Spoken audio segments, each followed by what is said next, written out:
திண்டிவனம் ரட்டனை ஸ்ரீ வெண்ணியம்மன் ஆலய ஐப்பசி மாத பௌர்ணமி முன்னிட்டு பச்சைப்பட்டு உடுத்தி வண்ணமலர்கள் கொண்டு அலங்கரிக்கப்பட்ட உற்சவர் வெண்ணியம்மனுக்கு கற்பூர ஆரத்தி காண்பிக்கப்பட்டு சிறிய தேரில் கோவில் உட்பிரகாரம் வலம் வரும் நிகழ்ச்சி நடைபெற்றது. தொடர்ந்து ஊஞ்சலில் காட்சியளித்த வெண்ணியம்மனுக்கு கும்ப தீபம், அடுக்கு தீபம், பஞ்சமுக தீபாராதனை, சத்திரங்கள் கொண்டு சோட சுபச்சாரம் ஆகியவை காண்பிக்கப்பட்டது. இதில் பக்தர்கள் கலந்து கொண்டனர்.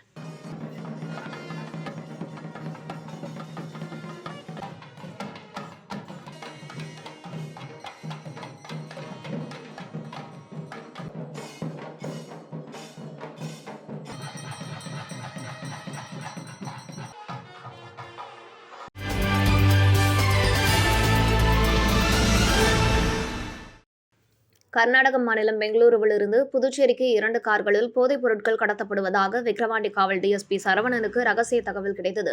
டிஎஸ்பி உத்தரவின் பேரில் கண்டமங்கலம் காவல் inspector Pandian, sub inspector Sivachandran, டிஎஸ்பியின் தனிப்படை சப் இன்ஸ்பெக்டர் சண்முகம் ஆகியோர் தலைமையிலான காவல்துறையினர் கண்டமங்கலம் புதுச்சேரி சாலையில் நவமால் காப்பேர் மேம்பாலம் அருகில் தீவிர வாகன சோதனையில் ஈடுபட்டனர்.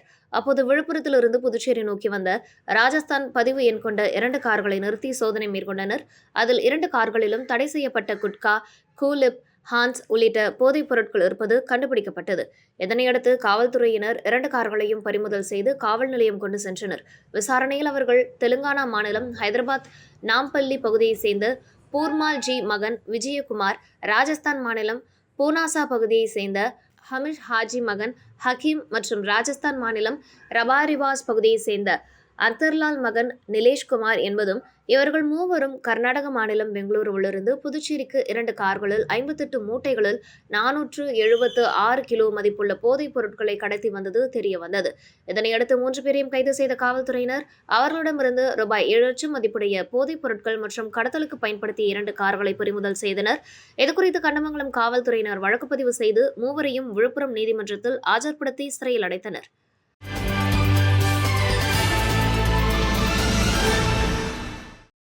விழுப்புரம் கண்டமங்கலம் ஒன்றியத்திற்குட்பட்ட கொங்கம்பட்டு ஊராட்சிக்குட்பட்ட கொங்கம்பட்டு காலனி பகுதியைச் சேர்ந்த பொதுமக்கள் தங்கள் பகுதியில் நீண்ட நாள் கோரிக்கையாக இருந்து வரும் சாலை வசதி இன்னும் கிடைக்காததால் போராட்டத்தில் ஈடுபட்டனர்.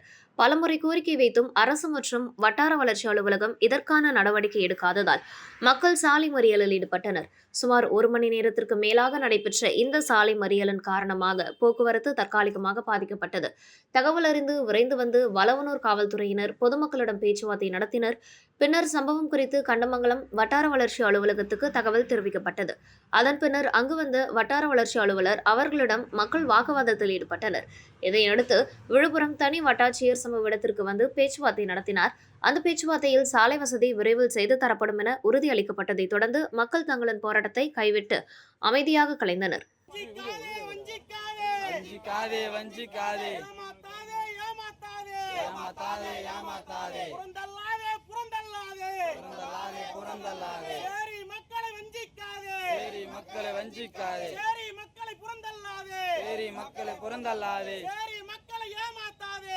மக்களை ஏமாத்தாதே. உடனே வழங்கு. இலவச மனப்பட்டாவை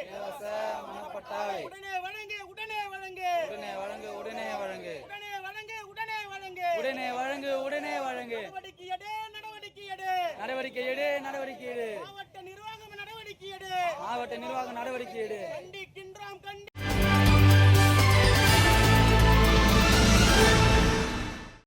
இந்திய அரசின் கலாச்சார அமைச்சகம் வந்தே மாதரம் பாடல் உருவாகி 150 ஆண்டுகள் நிறைவு பெறும் சிறப்பு விழாவை முன்னிட்டு நாடு முழுவதும் ஒருங்கிணைந்த வெகுஜன பாடல் நிகழ்ச்சி நடத்துமாறு அறிவித்துள்ளது.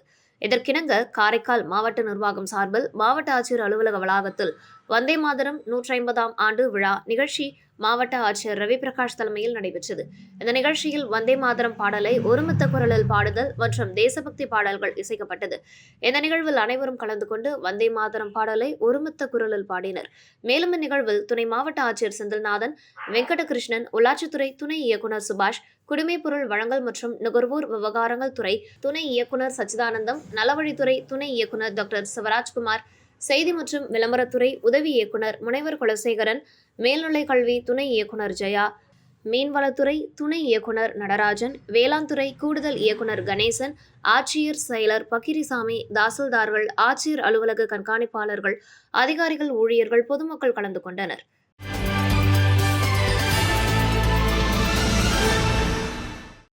அரியாங்குப்பம் காலந்தோட்டத்தில் அமைந்துள்ள ஸ்ரீ சிவசுப்பிரமணிய ஆலயத்தில் பல் மருத்துவ முகாம் நடைபெற்றது. இதில் மகாத்மா காந்தி மருத்துவமனையிலிருந்து மருத்துவர்கள் கலந்து கொண்டு பொதுமக்களுக்கு பல் சிகிச்சை சம்பந்தமான பரிசோதனை மற்றும் ஆலோசனைகள் அளித்தனர். அதனைத் தொடர்ந்து மருந்துகள் வழங்கப்பட்டது.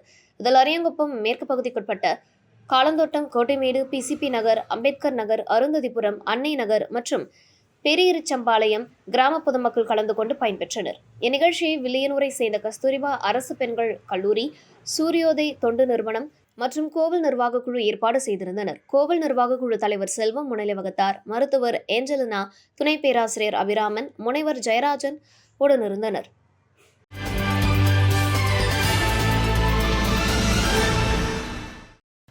திருக்கண்ணூர் அருகே உள்ள திருமங்கலம் சிவகாம சுந்தரி உடனமர் சிதம்பரேஸ்வரர் திருக்கோவிலில் ஐப்பசி மாத பௌர்ணமியை முன்னிட்டு அன்னாபிஷேகம் நடைபெற்றது. இந்த நிகழ்ச்சியில் ஸ்ரீ கணேச தேசிக சுவாமிகள் தலைமையில் நடைபெற்றது. இதில் பக்தர்கள் கலந்து கொண்டு சாமி தரிசனம் செய்தனர். அன்னாபிஷேகத்திற்கு பின் நடைபெற்ற பௌர்ணமி விழாவில் கலந்து கொண்ட அனைத்து பக்தர்களுக்கும் அன்னதானம் வழங்கப்பட்டது. விழாவிற்கான ஏற்பாடுகளை கோவில் நிர்வாகம் செய்திருந்தனர்.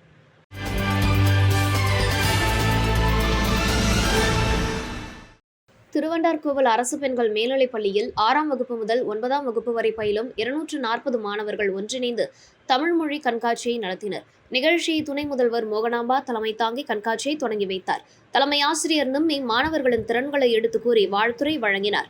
ஆசிரியர் சந்திரசேகரன் வரவேற்புரை வழங்கினார். முனைவர் மோகன்ராஜ் மாணவர்களை வழிநடத்தி கண்காட்சியை ஒருங்கிணைத்தார். கண்காட்சியில் தமிழ் இலக்கியம், தமிழ் பண்பாடு, தமிழர் மருத்துவம், இயற்கைக்கு தமிழர்கள் அளித்த முக்கியத்துவம், பாரம்பரிய விளையாட்டு உபகரணம், தமிழர் கலை, நாணவியல், தமிழ் புலவர்களின் மார்வேடம் போன்ற பல கூறுகளை மையமாக வைத்து கண்காட்சி நடைபெற்றது. கண்காட்சியில் பங்கு கொண்ட மாணவர்கள் அனைவருக்கும் சான்றிதழ் வழங்கப்பட்டன. ஆசிரியர் அருள்ராஜ், சுரேஷ், லிங்கேஸ்வரன் ஆகியோர் மாணவர்களை வழிநடத்தினர். நிகழ்ச்சிக்கான ஏற்பாடுகளை ஆசிரியர்கள் செய்திருந்தனர்.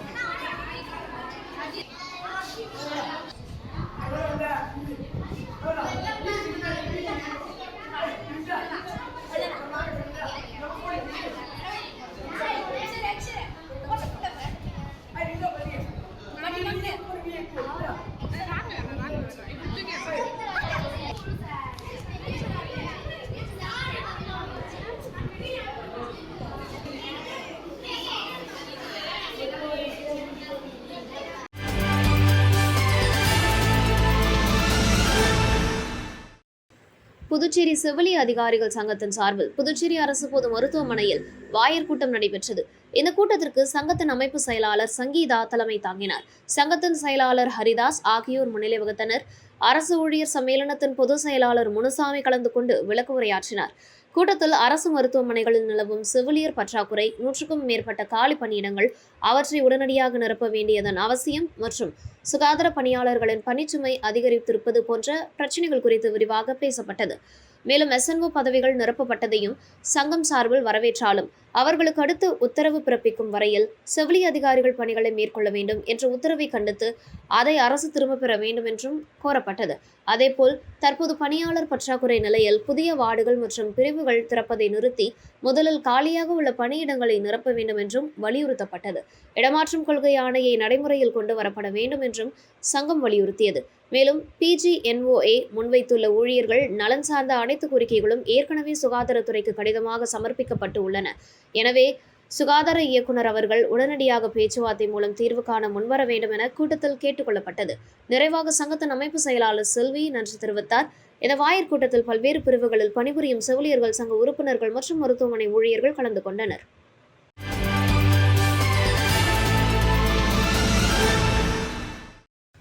புதுச்சேரி ஊசுடு தொகுதிக்குட்பட்ட பிள்ளையார்குப்பம் பஞ்சாயத்தில் உள்ள பிள்ளையார்குப்பம் மற்றும் ராமநாதபுரம் கிராமத்தில் கலைத்தாய் பெண்கள் பயிற்சி மையம் நிலையம் மற்றும் ஸ்ரீ அம்பாள் ஜூட் பேக் ஆரி ஒர்க் விற்பனை நிலைய திறப்பு விழா நடைபெற்றது.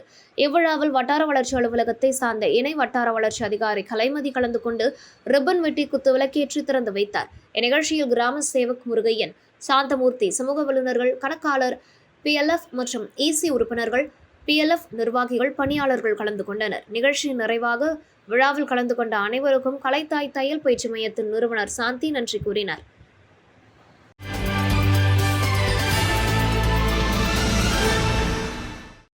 புதுவை வில்லியனூர் பகுதியில் ஸ்ரீ கோகிலாம்பிகை சமேத ஸ்ரீ திருக்காமேஸ்வரர் ஆலயம் அமைந்துள்ளது. பௌர்ணமி நாளில் மாடவீதியை பௌர்ணமி விழா குழுவினர் 136வது மாதமாக வலம் வந்து தரிசனம் செய்தனர். பௌர்ணமியை முன்னிட்டு ஆலயத்தில் உள்ள பிரம்ம தீர்த்தத்தில் கலசம் வைத்து சிறப்பு வழிபாடு மற்றும் தீபாராதனை செய்யப்பட்டது. இதில் பங்கேற்கும் பலர் திருமணம், குழந்தை வரம், சுகப்பிரசவம், கல்வி, வேலைவாய்ப்பு, குடும்ப பிரச்சினை தீர வேண்டிக்கொண்டு கலசமேந்தி கோவிலை வலம் வருகின்றனர். அவர்களுக்கு நினைத்த வேண்டுதல் நிறைவேறுகிறது என பக்தர்கள் கூறுகின்றனர். இதில் பக்தர்கள் கலந்து கொண்டு மாடவீதியை வலம் வந்து தரிசனம் செய்தனர். இதனைத் தொடர்ந்து பௌர்ணமி விழாவில் கலந்து கொண்ட பக்தர்கள் அனைவருக்கும் அன்னதானம் வழங்கப்பட்டது. விழாவிற்கான ஏற்பாடுகளை பௌர்ணமி விழா குழுவினர் முருகன், சிவாச்சாரியார் செம்மனேரி பரமநாதன், சிவகுமார், ஆறுமுகம், திருஞான சம்பந்தம், மணிகண்டன், இளைஞர் குழுவினர் புருஷோத்தமன், சித்திக், பிரகதீஷ், அன்பு, குருபாலன், எழில், சிவா, வினோத், பிரசன்னா, ஜெயவேல், சதீஷ், தினேஷ் ஆகியோர் கலந்து கொண்டனர். நிகழ்ச்சிக்கான ஏற்பாட்டினை பௌர்ணமி விழா குழு மற்றும் இளைஞர் குழு செய்திருந்தனர்.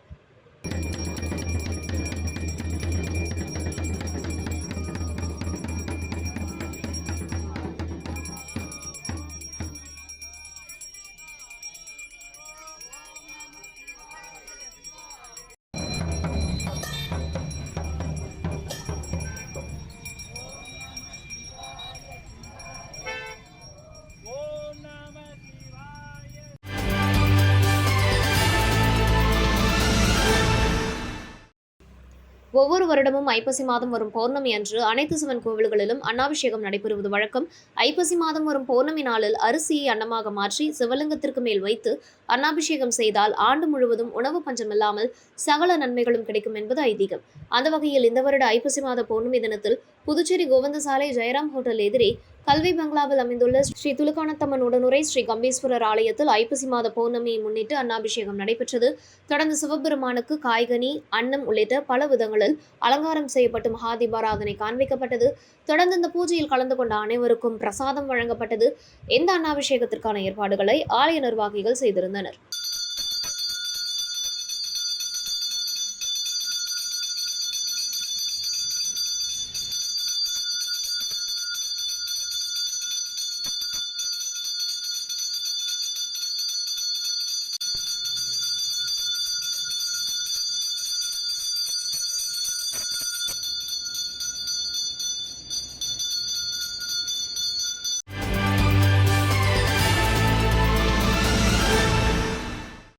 புதுச்சேரி மாணவர் காங்கிரஸ் மாநில செயற்குழு கூட்டம் மற்றும் புதுச்சேரி பல்கலைக்கழக தேர்தலை முன்னிட்டு பல்கலைக்கழக மாணவர்களை ஆதரித்து பிரச்சாரம் செய்ய அகில இந்திய மாணவர் காங்கிரஸ் தலைவர் வருண் சௌத்ரி புதுச்சேரிக்கு வருகை புரிந்தார். அவருக்கு புதுச்சேரி விமான நிலையத்தில் வரவேற்பு அளிக்கப்பட்டது. இந்த நிகழ்ச்சியில் புதுச்சேரி தேசிய செயலாளர் ஸ்ரீமான் ராமச்சந்திர ராஜா, ஆந்திரா தேசிய செயலாளர் ராஜீவ்காந்தி, மாநில தலைவர் ஹர்ஷ்வர்தன் ஆகியோர் கலந்து கொண்டனர். இந்த நிகழ்ச்சி மாணவர் காங்கிரஸ் தலைமையில் செயல் தலைவர் நிதிஷ்குமார், மாணவர் காங்கிரஸ் நிர்வாகிகள் அருண் பகத், அல்போன்ஸ் ஆகியோர் தலைமையில் ஏற்பாட்டில் வரவேற்பு அளிக்கப்பட்டது. இந்நிகழ்ச்சியில் காங்கிரஸ் கட்சியின் மாநில ஒருங்கிணைப்பாளர் ராஜேஷ், புரொஃபஷனல் காங்கிரஸ் மாநில தலைவர் கிருஷ்ணபாரதி, மாநில நிர்வாகிகள் கார்த்திக், கிஷோர் ஆகியோர் கலந்து கொண்டனர்.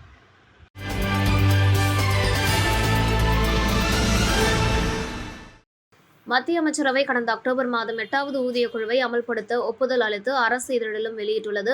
ஆனால் மத்திய அரசு 8வது ஊதிய குழுவிற்கான வரம்பு குறிப்பில் ஓய்வூதியர்களுடைய நலன்கள் புறக்கணிக்கப்படுவதாகவும் அதில் எந்தவித குறிப்பும் செய்யாமல் மறைமுகமாக ஓய்வூதியர்களுக்கு எதிராக இருப்பதாகவும் அதனால் அந்த வரம்பு குறிப்பை திரும்ப பெற்று ஓய்வூதியர்களுக்கிடையே பாரபட்சம் காட்டாமல் அனைத்து ஓய்வூதியர்களுக்கும் அனைத்து சலுகைகளும் சமமாக பெறும் வகையில் குறிப்பை மீட்டும் மாற்றி அமைத்து வெளியிட வேண்டும் என்று புதுச்சேரி ஓய்வூதிய சங்கத்தினர் 75க்கும் மேற்பட்டோர் மறைமலை அடிகள் சாலை சுதேசி பஞ்சாலை வாயிலில் கண்டன ஆர்ப்பாட்டத்தில் ஈடுபட்டனர்.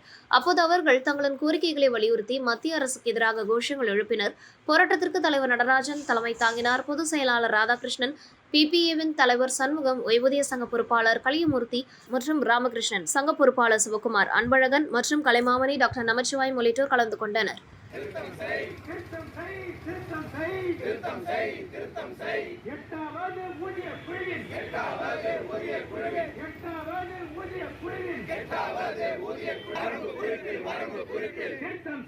திருத்தம் செய் பென்ஷன்களை சேர்த்திடு வரம்பு குறித்து பென்ஷன்களை சேர்த்திடு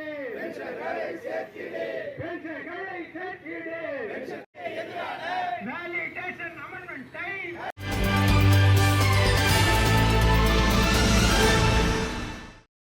புதுச்சேரி சுப்ரைன் வீதியில் உள்ள அலையன்ஸ் பிரான்ஸ் ஆடிட்டோரியத்தில் மாணவி ஜெயஸ்ரீ சுகுமாரன் பரதநாட்டிய அரங்கேற்ற விழா நடைபெற்றது.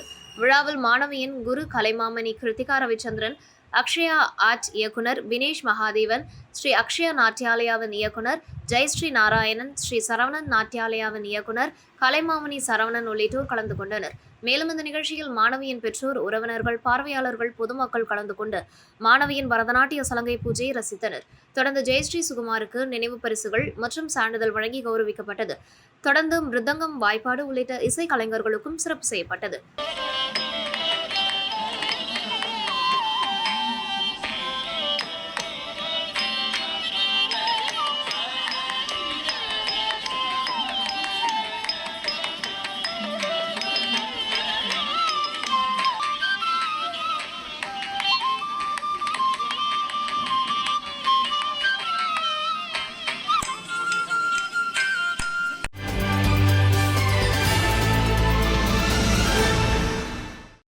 திண்டிவனம் அடுத்த மயிலம் ஸ்ரீ வள்ளி தெய்வானை சமேத சுப்பிரமணிய சுவாமி கோவிலில் ஐப்பசி மாத கிருத்திகையை முன்னிட்டு ஸ்ரீ வள்ளி தெய்வானை சமேத சுப்பிரமணிய சுவாமி வண்ண மலர்களால் அலங்கரிக்கப்பட்டு தங்க கவசத்தில் ரம்மியமாக பக்தர்களுக்கு காட்சியளித்தனர்.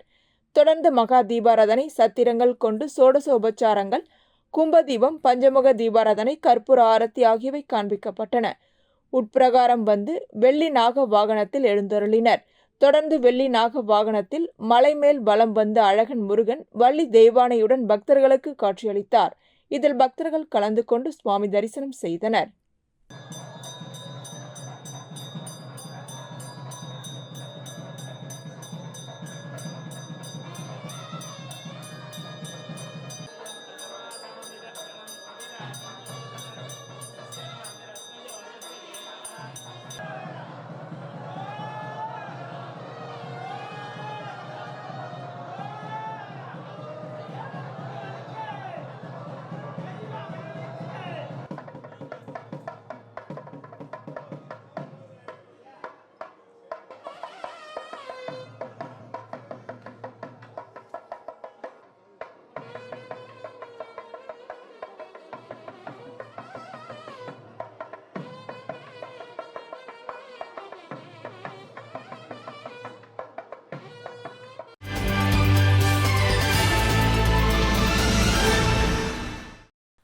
மணவெளி பகுதியில் உள்ள அரசு ஆரம்ப பள்ளியில் அறிவியல் கண்காட்சி நடைபெற்றது. அறிவியல் கண்காட்சியினை தொகுதி சட்டமன்ற உறுப்பினரும் சட்டப்பேரவை தலைவருமான செல்வம் திறந்து வைத்து மாணவர்களின் அறிவியல் படைப்புகளை பார்வையிட்டு கேட்டறிந்தார்.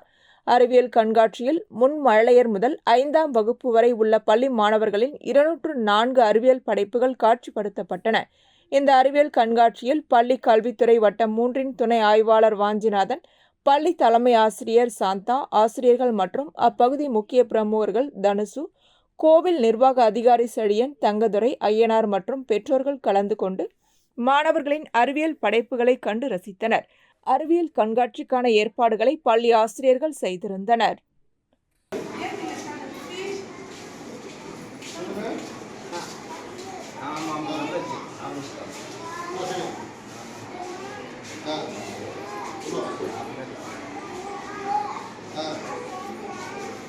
நான் அப்படியே இங்க பாருங்கண்ணா.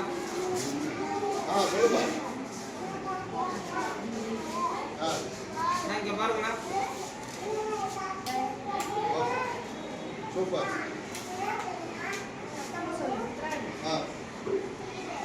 ஓகே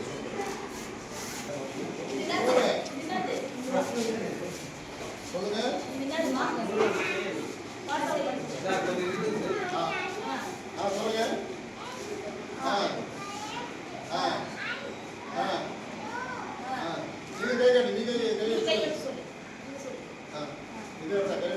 சொல்லுங்க.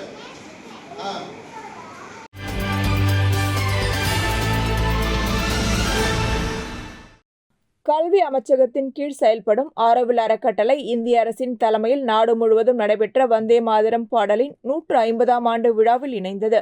இந்நிகழ்ச்சியில் ஆரோவில் அறக்கட்டளையின் அதிகாரிகளும் பணியாளர்களும் புதுடெல்லியில் நடைபெற்ற தேசிய அளவிலான விழாவில் மாண்புமிகு பிரதமர் அவர்களுடன் ஆன்லைனில் இணைந்து வந்தே மாதரம் பாடலை ஒருமித்த குரலில் பாடினர். பாடல் நிறைவடைந்த பின் OSD பாடகர் சீதாராமன் மற்றும் அறக்கட்டளை அலுவலக பணியாளர்கள் பிரதமரின் உரையை நேரலையில் கேட்டு வந்தே மாதரம் பாடலின் வரலாற்று, ஆன்மீக மற்றும் தேசிய முக்கியத்துவத்தை நினைவு கூர்ந்தனர். தொடர்ந்து இந்த ஆண்டு முழுவதும் நடைபெறும் விழா இந்தியாவின் ஒற்றுமை, பக்தி மற்றும் தேசப்பற்று ஆகியவற்றின் அடையாளமாக விளங்கும் வந்தே மாதரம் பாடலின் 150ஆம் ஆண்டு கொண்டாட்டத்தை குறிக்கிறது.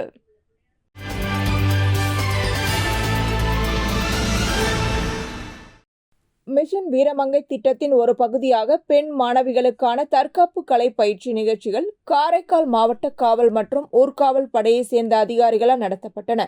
அதன்படி TR பட்டினம் அரசு மகளிர் மேல்நிலைப் பள்ளியில் நடைபெற்ற நிகழ்ச்சியில் பெண் காவலர் பாரதி மற்றும் பெண் ஊர்காவல் படை உறுப்பினர் ஷீபா மாணவிகளுக்கு தற்காப்பு கலையின் முக்கியத்துவம் மற்றும் அடிப்படை நுட்பங்களை விளக்கி கற்றுக் கொடுத்தார். பெண்கள் எதிர்கொள்ளும் சமூக சூழ்நிலையில் தங்களை பாதுகாத்துக் கொள்ளும் திறன்களை உருவாக்குவதே இத்திட்டத்தின் நோக்கமாகும் என்று அதிகாரிகள் தெரிவித்தனர். சுமார் 50 மாணவிகள் இதில் பங்கேற்று தற்காப்பு நுட்பங்களை நேரடியாக கற்றுக்கொண்டனர்.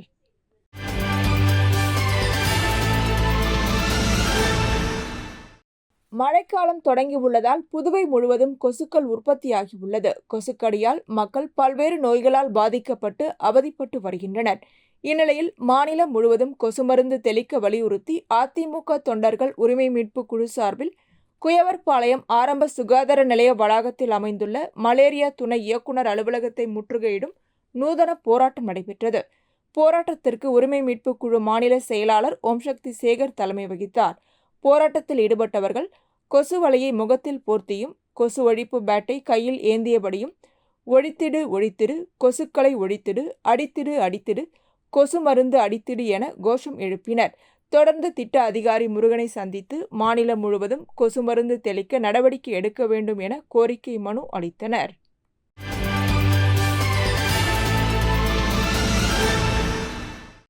புதுச்சேரி உருளையன்பேட்டை தொகுதிக்குட்பட்ட புதுப்பாளையம் வார்டு ராஜா நகர் பகுதியில் உள்ள அன்னை தெரேசா வீதி, தியாகராஜன் வீதி, ராஜராஜன் வீதி, ராஜா நகர் முதல் மற்றும் 2வது வீதிகளில் ஆதி திராவிடர் நலத்துறை பேட்கோ மூலம் புதிய சிமெண்ட் சாலை மற்றும் இருபுற கான்கிரீட் வாய்க்கால் அமைக்கும் பணிகள் நடைபெற்று வருகின்றன. இப்பணிகளை உருளையன்பேட்டை தொகுதி சட்டமன்ற உறுப்பினரும் நமது மக்கள் கழக தலைவருமான நேரு என்கின்ற குப்புசாமி நேரில் பார்வையிட்டார். பணிகள் நடைபெறும் போது மழைக்காலங்களில் நீர் தேங்காமல் சாலைகளில் இருந்து எளிதாக வெளியேறும் வகையில் சரியான வாட்டங்கள் அமைக்குமாறு அதிகாரிகளுக்கு ஆலோசனை வழங்கினார். இந்த ஆய்வின் போது ஆதி திராவிடர் நலத்துறை பேட்கோ அதிகாரிகள் மற்றும் ராஜா நகர் பகுதியை சேர்ந்த நமது மக்கள் கழக பிரமுகர்கள் உடனிருந்தனர்.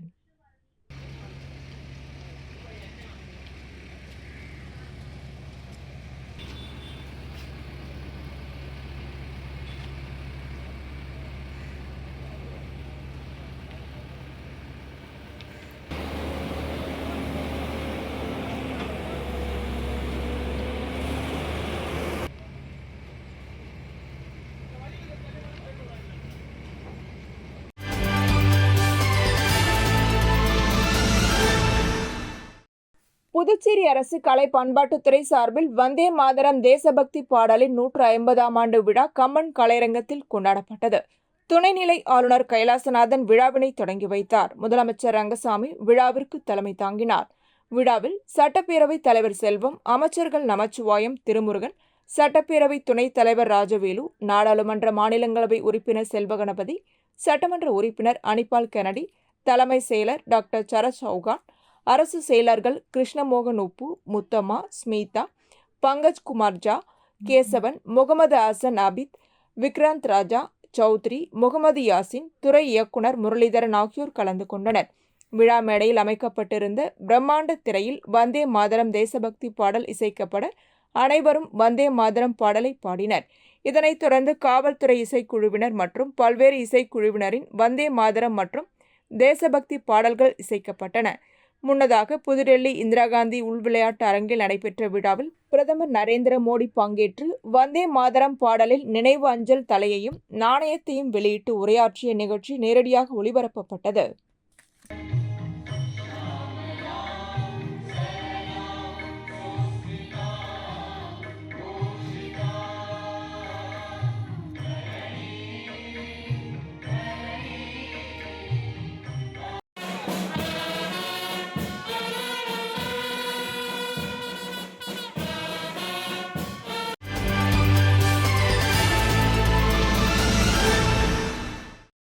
பிஜேபி அலுவலகத்தில் செய்தியாளர்களை சந்தித்த பிஜேபி தலைவர் ராமலிங்கம், தேசிய பாடலான வந்தே மாதரம் இயற்றப்பட்டு 150 ஆண்டுகள் ஆகிறது.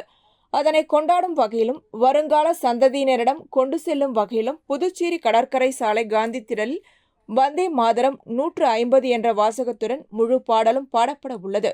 தொடர்ந்து சுதேசி உறுதிமொழி எடுக்கும் நிகழ்வும் நடைபெற உள்ளது என்று தெரிவித்தார். இன்று முதல் நவம்பர் 26ஆம் தேதி வரை மாநிலம் முழுவதும் பள்ளிகளிலும் பல்வேறு பகுதிகளிலும் நிகழ்ச்சியாக நடைபெறவுள்ளது. மேலும் பேச்சு, கட்டுரை போட்டிகளை நடத்தவும் ஒரு மாபெரும் இயக்கமாக நடைபெறவுள்ளது. BLA 2 முகவர்களை நியமித்து SRI பணியில் அதிகாரிகளுடன் ஈடுபட்டுள்ளனர். நேர்மையான வாக்காளர்களை கொண்டு வாக்குப்பதிவு செய்ய தேர்தல் துறை இந்த நடவடிக்கை எடுத்துள்ளது. ஆனால் காங்கிரஸ், திமுகவினர் அதிகாரிகளை மிரட்டுவதும் பணி செய்ய விடாமல் தடுக்கும் வேலையில் ஈடுபட்டு வருகின்றனர். பொதுமக்கள் அரசின் செயல்பாட்டிற்கு ஒத்துழைப்பு தர வேண்டும் என்றார். வாக்கு திருட்டு புதுச்சேரியில் இருந்திருந்தால் இப்பொழுது வைத்திலிங்கம் வாக்கு திருட்டில்தான் வெற்றி பெற்றார் என்ற சந்தேகம் உள்ளது என்று கேள்வி எழுப்பினார். தொடர்ந்து வந்தே மாதரம் பாடல் 150வது ஆண்டு விழா கொண்டாட்ட லோகோவை வெளியிட்டனர். இப்போ SIR எங்கே பார்த்தாலும் சிறப்பாக அதற்கு பயிற்சி முகாம்கள் கொடுக்கப்பட்டு எங்களுடைய கிளை ஒவ்வொரு கிளையில் இருக்கிற பொறுப்பாளர்கள் BLA 2 ஆக நியமிக்கப்பட்டிருக்கிற அத்துணை பேரும் சிறப்பாக அந்தந்த தொகுதியிலே வரும் அதிகாரிகளுக்கு வழிகாட்டுதல் வேலையை செய்ய இருக்கிறார்கள். எல்லாரும் வந்துட்டு ஒவ்வொரு BLO அதிகாரி கூட இந்த கட்சிக்காரர்கள், நம்ம கட்சி மட்டும் இல்லை மற்ற கட்சியினரும் BLA 2 போட்டு அவங்களுக்கு கூட செயல்பட்டு உண்மையான வாக்காளர்களை கண்டறிந்து போலியான வாக்காளர்களை கலைந்தெறிய வேண்டும். இதுதான் நம்மளுடைய தேசிய தலைமை என்றது, அதாவது நம்மளுடைய தேர்தல் கமிஷன் அறிவுறுத்தப்பட்டிருக்கிறது. அதை சில பேர், அதுவும் திராவிட முன்னேற்ற கழகம், காங்கிரஸ் கட்சியை சார்ந்தவர்கள் அதிகாரிகளை மிரட்டுவதும் அவர்களை பணி செய்ய விடாமல் தடுப்பதும் மிகவும் கண்டனத்துக்குரிய செயலாகும். இந்த செயல்பாடு இது மறுபடியும் சொல்லுகிறேன், இது இப்பொழுதுதான் நடந்ததல்ல. ஏறக்குறைய சுதந்திர இந்தியாவில் 1950க்கு பிறகு 8 முறை நடந்த நிகழ்வு. இப்பொழுது இந்த நிகழ்வு நடப்பது கள்ள ஓட்டுகளை, அதாவது இறந்து போன ஓட்டுகளை கள்ள ஓட்டாக போடுவதற்குடைய முயற்சியை தடுப்பதாகவும், உண்மையான முறையிலே நேர்மையான வாக்காளர்களை கொண்டு இந்த தேர்தலை நடத்துவது என்பதற்காக இந்த தேர்தல் கமிஷன் செய்த ஒரு நல்ல ஏற்பாடு. அதை அனைத்து கட்சிகளும் இதை காழ்ப்புணர்ச்சி இல்லாமல், இது நம்மளுடைய நாடு, இது அந்நிய நாட்டுடைய வேட்பாளர் யாரும் வாக்காளராக பதிந்து விடக்கூடாது. அது மட்டும் இல்லை, இறந்தவர்களுடைய வாக்கை மற்றவர்களுக்கு போட்டுவிடக்கூடாது. 18 வயசு புதிதாக நிரம்பியவர்களெல்லாம் இதில் பங்களிப்பு செய்ய வேண்டும் என்ற காரணத்திற்காக நிறைய நேரங்களை கொடுத்திருக்கிறார்கள். அவர்கள் ஜனவரியிலே வெளியிட்டு பிப்ரவரி 1 மாதத்துக்கு இந்த நிகழ்ச்சிக்கு அந்த லிஸ்ட்டை போட்டு இதில் யாராவது விடுபட்டு இருந்தால் இதை சேர்க்கலாம் என்று அறிவுறுத்தியிருக்கிறார்கள். அதை தயவு செய்து பொதுமக்கள் இனம் கண்டு தீய சக்திகள் யாராவது இதை தடுத்தால் அதை புறந்தள்ளி இந்த அரசினுடைய செயல்பாட்டுக்கு ஒத்துழைப்பு கொடுக்க வேண்டும் என்று எங்களுடைய பாரதிய ஜனதா கட்சிகளை தாண்டி பொதுமக்கள் அனைவரையும் நாங்கள் கேட்டுக்கொள்கிறோம்.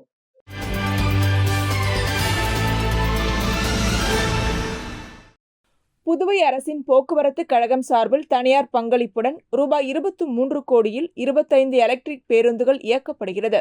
எலக்ட்ரிக் பேருந்துகள் அக்டோபர் 27ஆம் தேதி துணைநிலை ஆளுநர் கைலாசநாதன், முதலமைச்சர் ரங்கசாமி ஆகியோர் கொடியசைத்து தொடங்கி வைத்தனர். அன்றைய தினமே அரசு போக்குவரத்து கழகத்தை தனியார் மயமாக்கும் நடவடிக்கை என கூறி சட்டமன்ற உறுப்பினர் நேரு தலைமையில் பொதுநல அமைப்புகள் கருப்பு கொடியுடன் போராட்டம் நடத்தினர். இருப்பினும் தனியார் பங்களிப்புடன் எலக்ட்ரிக் பேருந்துகள் இயக்கப்பட்டு வருகிறது. இந்த எலக்ட்ரிக் பேருந்துகளுக்கு புதுவை மக்கள் மத்தியில் வரவேற்பு கிடைத்துள்ளது. இந்நிலையில் 10 நாட்கள் மட்டுமே இயக்கப்பட்ட எலக்ட்ரிக் பேருந்துகள் முடங்கியது. வழக்கமாக காலை 7 மணி முதல் இயக்கப்படும் பேருந்துகள் இயக்கப்படவில்லை. அவை அனைத்தும் தாவரவியல் பூங்கா எதிரே உள்ள பணிமனையில் நிறுத்தி வைக்கப்பட்டிருந்தது. மின்சார பேருந்து ஓட்டுநர்கள் ஊதிய உயர்வு கோரி திடீர் போராட்டம் நடத்தினர்.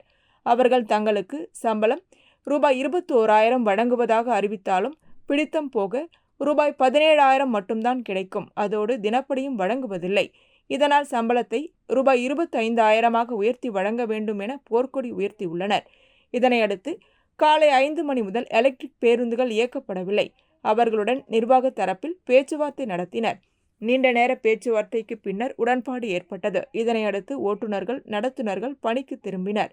6 மணி நேரத்திற்கு பிறகு 11:30 மணி முதல் வழக்கம் போல் எலக்ட்ரிக் பேருந்துகள் ஓடத் துவங்கியது.